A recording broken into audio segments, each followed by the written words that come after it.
Hello everybody and welcome back to my channel. So today I have some interesting crochet content for you guys. I've actually decided to try out yarn winding, and honestly this is a kind of a hobby in of itself. It's honestly really fun and satisfying to do, and I'll get into soon why people do it who are knitting and crocheting. So this is the yarn winder that I am using today. Now, it's not the first one I bought. There was another one, but let's just say it wasn't the best. This is one that I bought from Spotlight first. It was like 40 bucks. And honestly, it's kind of crappy. I didn't like it because it was kind of wobbly. The little clamp that goes onto the desk wasn't the best, and it just honestly kept slipping, and at one point the screw inside came out, so I had to take the thing apart and put it back together, and then it happened again, and honestly I just did not like this thing at all. It worked like once or twice, and then after that it just kept breaking, and as you can see, the clamp, even though it was tight on the desk, it just slipped around. And honestly, it was overall just not a great experience with this little thing. I know straight away a bit of negativity, but don't worry, we have a better one now. And look at the size difference. You can definitely wind a lot more yarn with this bigger one that I got here. Now, this bigger one that I got is from Amazon, and it's just a lot better. As you can see, the whole thing is made out of metal, and other than like the part that the yarn sits on. And this thing just works so cool. As you can see, there's like little arms that spin around, and you just take one end of your ball of yarn here and like just feed it through those little loops. And then, as you can see in a minute, you'll put it into like this groove at the top here, and then just wind the crank, and it just spins it around the middle part.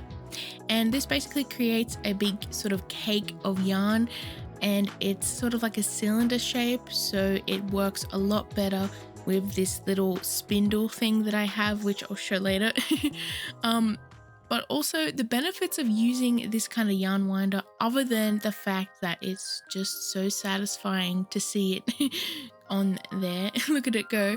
Anyways, the benefits is you can actually wind up the balls of yarn in a more sort of compact shape, and it is a lot smaller, as you can see from the original. And what I like to do too is I like to wind up multiple skeins, I guess you could call it, of yarn into one large cake, and you can just store them so much more effectively, as well as the fact that it works a lot better on this like little spin thing that I have, so that I can just crochet without having to pull like balls, like pull yarn off the balls, if that makes sense. It also just makes a lot of it just makes things a lot easier, because when you get to the end of a ball of yarn that's like hasn't been winded, it oftentimes like falls apart and gets tangled, and this just takes that away. And it's also just really fun to do. I also found that a few of different brands of yarn, the balls were sort of ball skein, whatever you want to call it, was winded like in a different density, if that makes sense. So even though they're basically the same size, you'll see it later, one ball was like a lot smaller than the other one, and that's when I realized that one brand actually gives you less yarn per skein, even though they're both 100 grams. So that's definitely a thing to think about. And I just really love the look of the yarn when it's going on to the winder. As you can see, it's just so satisfying to see that ball or cake or whatever you want to call it get thicker and thicker, and just increase in size. And then when you take it off, you can just wrap the end of the yarn around it, and it sits nicely. And yeah, I just had so much fun, and honestly, it's just so satisfying to see these. And yeah. So if you recognize all of the yarn that I'm winding today, it's basically pretty much all of the yarn that I did in a haul video recently. And yeah, I'm just winding all of that up in this video here because I didn't want to put them all together in the one video because it's going to be so like such of a longer video. And honestly, like this kind of thing deserves its own sort of content because it's just so satisfying to see those, like the cake of yarn just grow and the skein on the end of the table there just deflate. It looks so cool.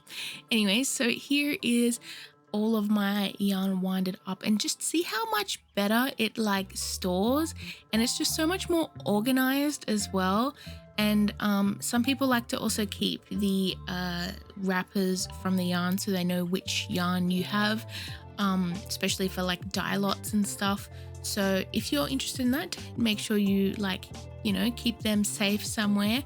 And yeah, see how well all of this yarn just fits into this tub, whereas before it definitely did not fit and it was hard for me to find certain colors and stuff.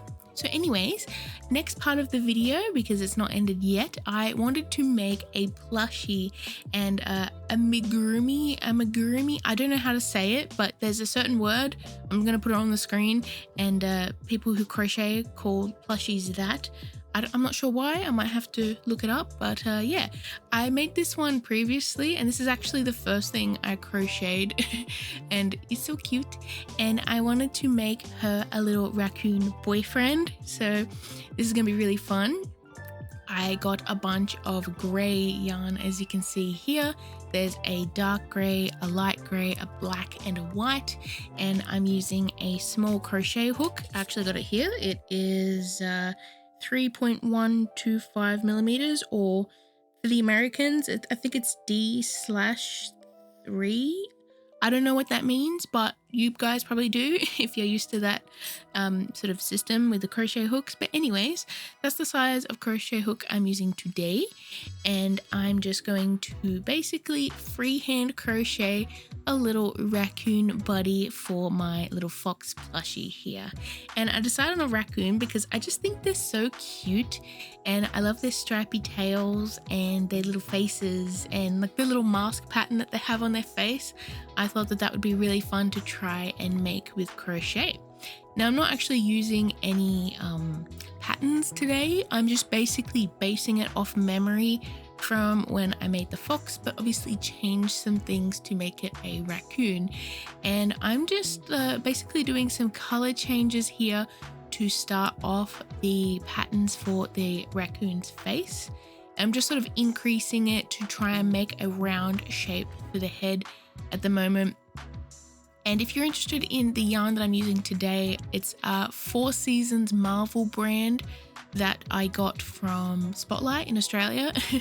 Honestly, this yarn is nice. It's quite affordable, but it isn't as soft as other like yarns that I've gotten for a similar price. So keep that in mind. Maybe it's softer if you wash it, I'm not sure. But for something like a plushie, it's good. So yeah, just think about that. Anyways, we're getting into more pattern here of like the pattern on its face, and I'm just changing from light grey to white and then to dark grey and then back to light grey to try and get a nice little pattern on the face. And then I sort of added more increases on the sides of the head to give him sort of fluffy, puffy cheeks. And now I'm just decreasing it a little bit to make the head. And now I'm sewing up the bottom of the head here, and we have like a little face for him, obviously without the eyes and nose and mouth and ears, but we've got a good start for a little head. So now I'm going to go in for the body, and I've made 2 little tiny feet. Now this is the same sort of style as the fox plushie, which honestly was a happy mistake. The fox plushie I bought like a sort of little crochet kit to sort of teach myself how to crochet, and I got it from Kmart, and you might have seen a YouTube short that I did a little bit ago showing it. Funny story with that, actually, I didn't fully understand the pattern for it, so the head ended up way bigger than it was supposed to. So I decided, you know what, I'm just gonna go with it and try and just see what happens. And I actually ran out of yellow yarn for that. I mean, orange yarn for that. So I had to go back and buy another one to finish it off. But it ended up really cute, and I just sort of winged the rest of it because it definitely wasn't what it was supposed to look like. But I ended up really loving how cute it turned out. So that's why I wanted to repeat the process for a little raccoon plushie for today's video. But yeah, anyways, as we can see, I actually did the body, and I made him nice and round and gave him a cute little pot belly because I wanted him to look chubby. And then I made some little arms, and I'm filling it in with some polyfill to stuff him. And here is his little body and head. Now I'm just going to sew the head onto the body here. And I'm just using like these like yarn needles that I got from Amazon. They are so much easier to use than like sewing needles because it's really hard to get yarn through like a sewing needle, like the hole. But anyways, now that we've got the body and the head done, I'm going to go in with some details. And I'm just starting off with a little snout because I added a snout to the fox one, so I wanted it in the same style. And funny story with that, the reason I actually added that snout onto the fox one is because I messed up the pattern. As I said, I kind of got a bit confused, so the pattern on the face of the fox actually like was kind of messed up underneath, so I just covered it up with the little snout. And that ended up making it look so much cuter, and that's why I decided to give him a little snout too for this little raccoon. Now I crocheted some little triangles here for the ears, and as you can see, a little circle for the tummy, so he matched the little fox friend. And now I'm just sewing those little ears on, and I'm trying my best to make sure that they are symmetrical so that he looks good. After this, I'm adding in a little mouth detail the same way that I did it on the fox because I wanted them in the same art style. And he is honestly looking so cute at the moment, and I'm so excited to finish it off and see how he looks.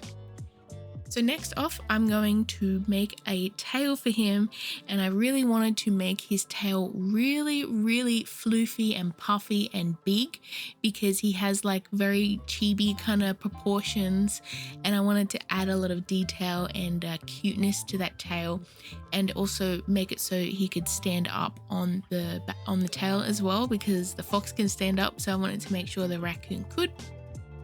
And yeah, I just alternated between the dark grey and the white in rows, and I slowly did increases to make it a nice round sort of cylinder shape, and then did a couple decreases at the end and added a bit of the light grey at the end there to finish off the tail. And now we're just stuffing it, and I'm sewing it onto the body. And honestly, it looks so cute. It's such a big fluffy tail, and I just think it looks so cute, and I'm really loving the way that it is turning out. So now all I have to do is add some final details with some eyes, and yeah, it's gonna look so cute. I also want to add some little whiskers to him because it's just gonna look so cute, like a raccoon. Like, they have whiskers, and I felt like there was just something missing from his face. I sort of experimented with eyebrows, but I didn't like that because he's got the sort of white patterned eyebrows anyways.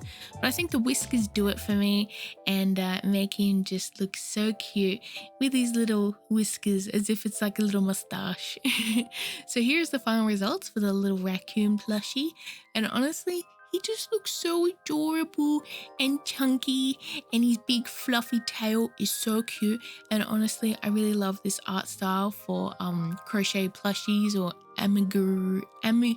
I'm really going to butcher that word, aren't I? I probably shouldn't try to say it.